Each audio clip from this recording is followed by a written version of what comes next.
You know, there is huge competition in the e-com market, basically between all the niche, all the products.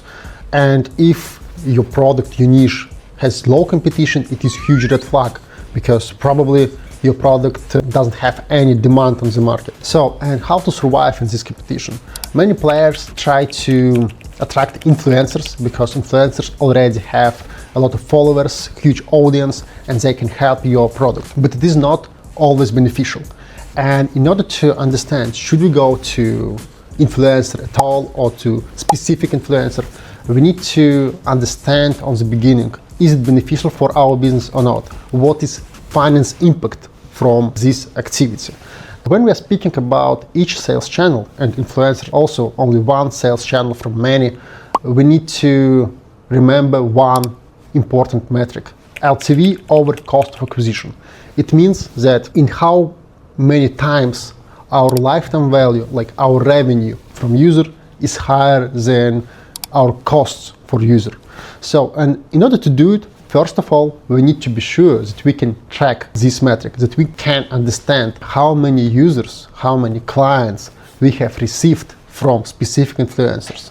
Of course, when we are speaking about e-com business, it is not so hard. We can use UTM metrics, we can use specific promos, etc. When we are speaking about physical business, it is much time harder. So that's why, first of all, we need to understand our total costs for specific influencer marketing campaign, and those costs should include not only the fee that we are paying to specific influencer, it should include also, for example, product cost, if we are sending the product to him because we are asking him to show it in his reels.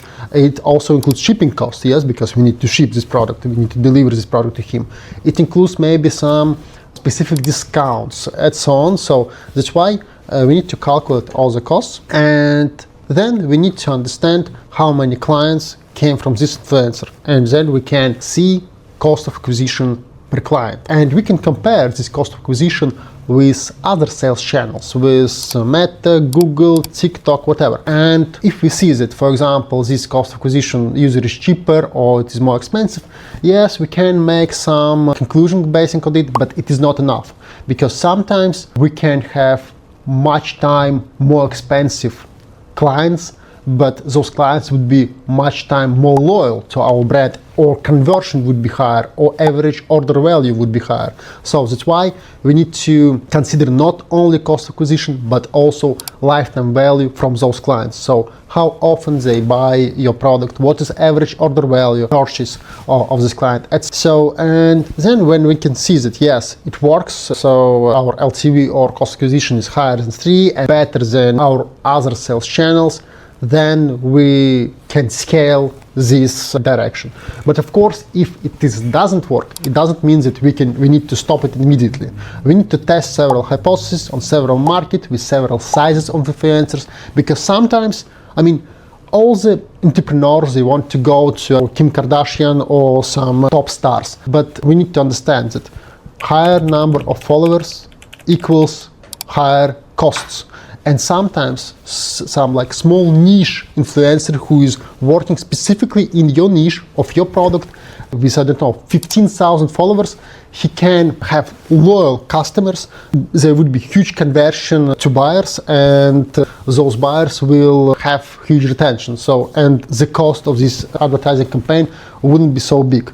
So that's why huge influencer, I mean, superstar, doesn't equal success for your business. Yes, you can spend a lot of money and the impact wouldn't be so big. Also, we need to understand and find out the best appropriate for us as for entrepreneur way of collaboration with influencers. So we can pay revenue share, or we can pay just fixed cost, or we can pay fee per client, or they could be barter, or we can pay with money. So we need to calculate all the options. We need to understand our cost per each option.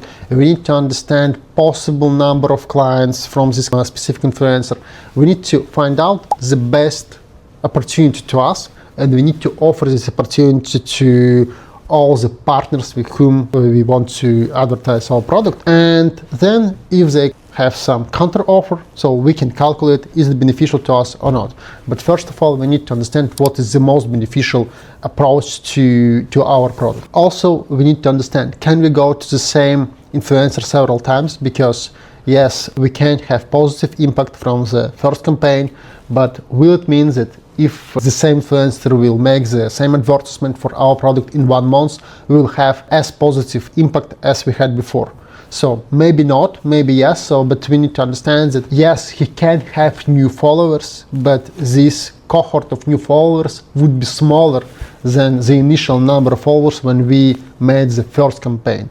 And the result of a second campaign, it probably is worse than first one. But for some products, we need to tell many times to have conversion. So we also need to test this hypothesis.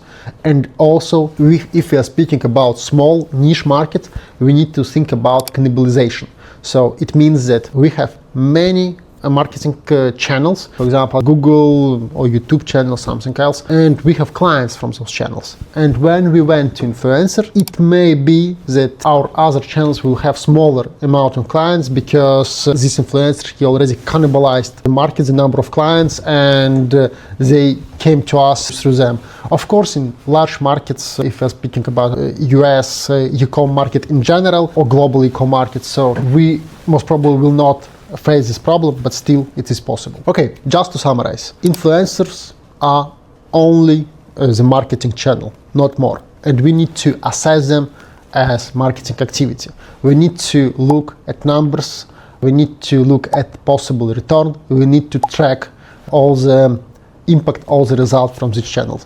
Without it, most probably we will fail, we will run a lot of cash, and we will not have any successful clients. So, of course, there are some, brand recognition, brand awareness story behind it, but it is not about money, it is about entrepreneur ego and so on. So, but if we are going to scale business, if we are going to grow, so we need to track, we need to focus on the return, and we don't need to focus on huge name, like large names and famous influencers. We need to focus on efficiency of our marketing campaign. So in Jungle Finance, we're helping to entrepreneurs to answer on such questions, should I go to this influencer or not, and on thousands other questions, where I'm losing my cash, how I can increase my EBITDA, which marketing channel is best, which product is best, and so on. So go to us and we will help you to scale your business. Thank you for your attention. Please subscribe on our channel, write comments, and write questions about your business in our comments. We will try to answer. Thank you very much. We have prepared a financial model template for you that you can download on our webpage absolutely for free. Also, if you will have any questions about your business, you can book also free demo call with our fractional CFO, and he will consider your business and will help you to find opportunities to grow. Also, we will keep posting videos about business reviews, about any insights, how you can improve your financial planning. So please subscribe on our YouTube channel and we will inform you how to grow.